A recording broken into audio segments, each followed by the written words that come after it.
La voiture a donc dû faire un détour par Angers. Heureusement, les choses se sont relativement bien passées après avoir quitté l'école et ils ont atteint leur destination en toute sécurité. Il y avait un contact de l'Alliance ici, et il avait une radio pour pouvoir rester en contact avec la base. Peu de temps après, la voiture s'est arrêtée. Daryl a laissé ses armes à la religieuse pour surveiller la voiture et Laurent, tandis qu'Isabelle et lui se sont discrètement faufilés dans la maison. Avant l'apocalypse, cet endroit était un théâtre, comme Isabelle a informé Daryl. La personne à contacter était un musicien. Bientôt, le chef d'orchestre est apparu volontairement. Peut-être parce qu'il n'avait pas vu de personne vivante depuis si longtemps, le chef d'orchestre était inhabituellement excité et ses yeux s'illuminèrent lorsqu'il vit Daryl. Comme le chef d'orchestre parlait anglais, il avait hâte de se montrer à une personne vivante. Daryl ne voulait pas discuter avec lui, il voulait juste trouver la radio le plus rapidement possible. Par la suite, le chef d'orchestre les conduisit tous les deux au sous-sol, où, comme prévu, il y avait un appareil. Daryl se précipita pour le manipuler, mais quoi qu'il fasse, la radio ne s'allumait pas. Daryl a donc dû se tourner vers le chef d'orchestre pour obtenir de l'aide, ce à quoi le chef d'orchestre a répondu bizarrement. Il s'est avéré que le chef d'orchestre avait démonté les principaux composants de la radio et les avait utilisés pour ce qu'il considérait comme un objectif plus important, un phonographe. Alors que la musique commençait à jouer, le chef d'orchestre les a rapidement fait sortir. Isabelle et Daryl ont alors été choqués par ce qu'ils ont vu. Le chef d'orchestre était complètement fou. Il avait organisé des zombies en orchestre symphonique. Il jouait sur scène pendant que les zombies jouaient de leurs instruments autour de lui. Cependant, la scène était tellement bizarre plutôt que dégoûtante, Daryl regrettait d'avoir rencontré un tel fou après avoir fait un détour pour arriver ici. Alors, il a rapidement éloigné Isabelle.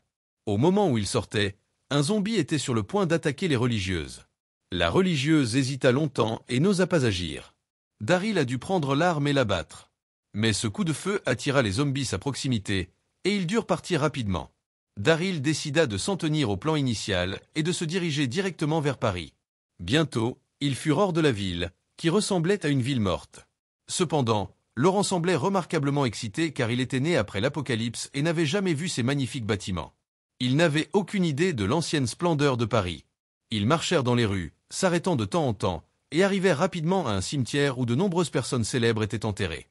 Laurent, véritable fontaine de connaissances, raconta leurs noms et leurs histoires, devenant le guide du cimetière pour Daryl. Daryl, lui aussi, s'arrêta à ce moment-là. Jim Morrison, un Américain, repose maintenant à Paris, plaisanta Laurent au hasard. Alors qu'ils s'apprêtaient à continuer leur voyage, un groupe de personnes apparut soudainement, leur bloquant le chemin. Isabelle donna précipitamment le mot de passe, et il s'avéra que cette personne était le contact de la base de Paris. Le regard de Falou se fixa alors sur Laurent. Isabelle hocha la tête, et c'est seulement alors que Falou sourit. Falou s'enquit de l'endroit où se trouvait le père Jean. Isabelle répondit que le père Jean avait eu un accident et que Daryl les avait escortés tout le long du chemin. Falou se détendit enfin et se présenta ainsi que les membres de son équipe à Daryl. Falou les conduisit ensuite à la base, qui regorgeait de survivants et de provisions. Il gérait cet endroit avec une grande efficacité, ayant même un restaurant et une cuisine. Ce qui était plus surprenant, c'était qu'ils avaient un jardin. De la terrasse du jardin, on pouvait voir tout Paris. Daryl interrogea ensuite Falou sur la radio, qui était la principale raison de son voyage. Daryl voulait trouver un moyen de rentrer chez lui. Falou était très enthousiaste et présenta immédiatement Daryl à un homme âgé qui servait de communicateur ici. Cependant, leur méthode de communication intrigua Daryl. Il s'avéra qu'il s'appuyait sur le moyen de communication le plus primitif, les pigeons voyageurs. Daryl se sentit déçu, pensant qu'Isabelle l'avait trompé. Comment des pigeons pouvaient-ils transporter des messages jusqu'aux États-Unis? À ce moment-là, Falou proposa une solution. Paris possédait un marché noir souterrain où toutes sortes de marchandises étaient échangées. Mais même dans ce monde post-apocalyptique, l'information était une marchandise, et ils avaient besoin d'une forme de monnaie pour faciliter son échange. Daryl essaie de voler la monnaie, mais Isabelle l'en empêche. Elle a pris sur elle de gérer la situation monétaire. À ce moment-là, Laurent était entouré d'un groupe d'enfants, chacun désireux de lui offrir des cadeaux. De toute évidence, il connaissait tout le mythe entourant Laurent. Laurent leva la tête et regarda la femme à l'étage, puis monta rapidement les escaliers.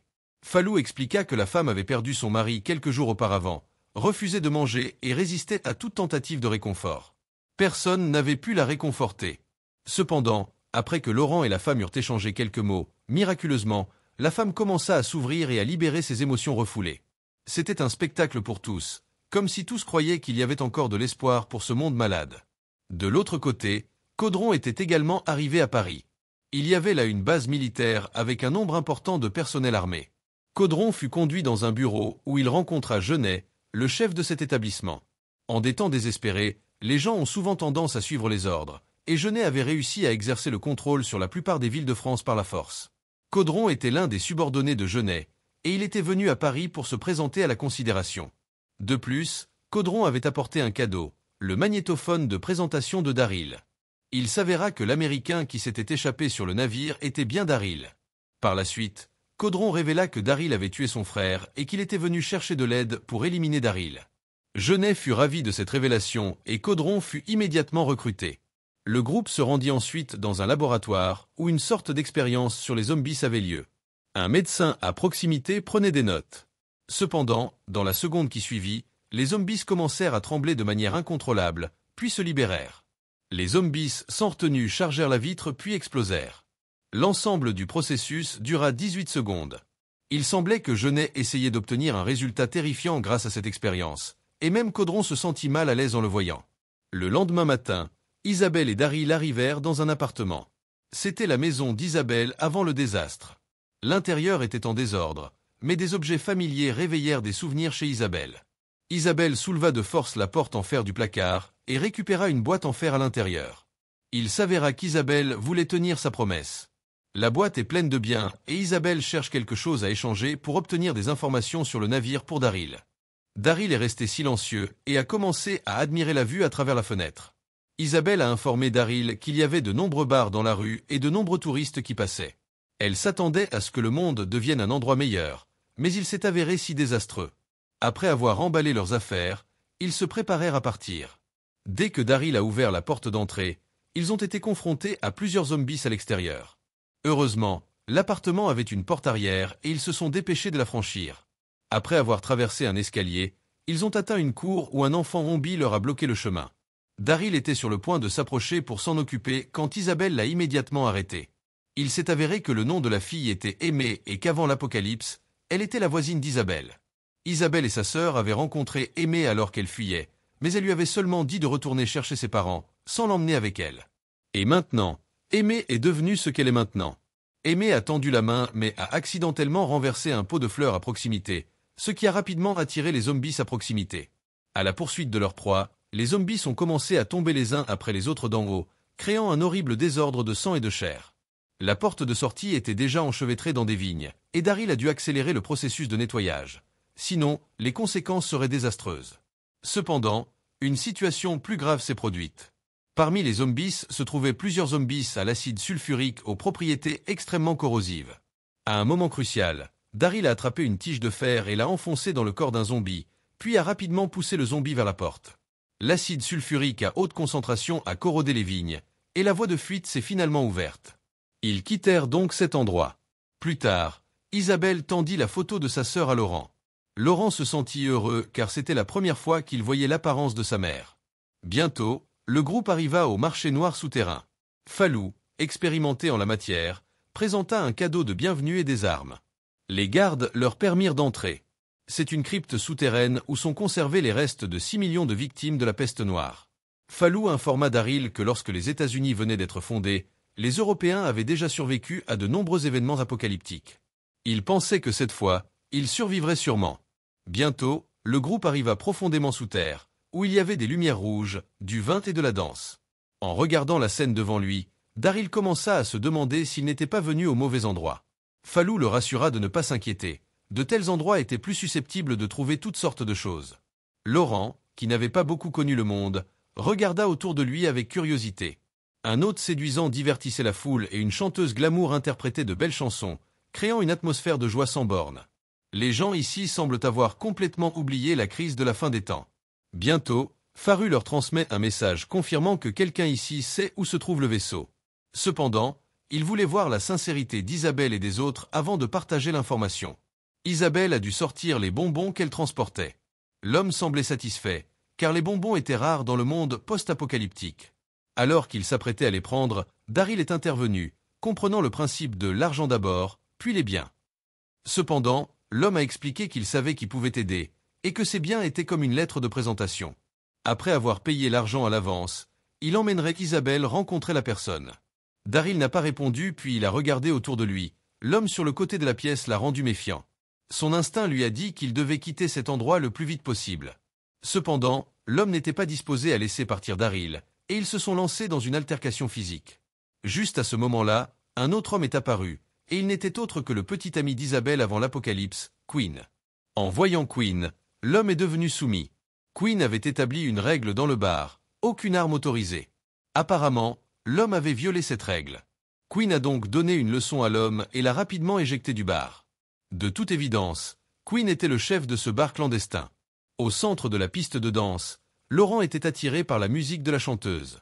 Pendant une pause, il s'est approché d'elle et a engagé la conversation. Ils ont discuté un moment, et la chanteuse, pleine d'enthousiasme, a offert à Laurent un collier en guise de souvenir. Tous ceux qui ont rencontré Laurent semblaient enthousiastes, puis il s'est dirigé vers Isabelle. Quinn a salué Laurent, supposant qu'il était l'enfant d'Isabelle. Isabelle a nié et a dit à Quinn que c'était le bébé de Lily. Quinn a juste souri. La religieuse a remarqué la situation et a rapidement éloigné Laurent de là. En un rien de temps, ils arrivèrent au sous-sol, qui était rempli d'une collection d'objets et de trésors, désormais la collection privée de Quinn. Quinn s'enquit des expériences récentes d'Isabelle et Lily.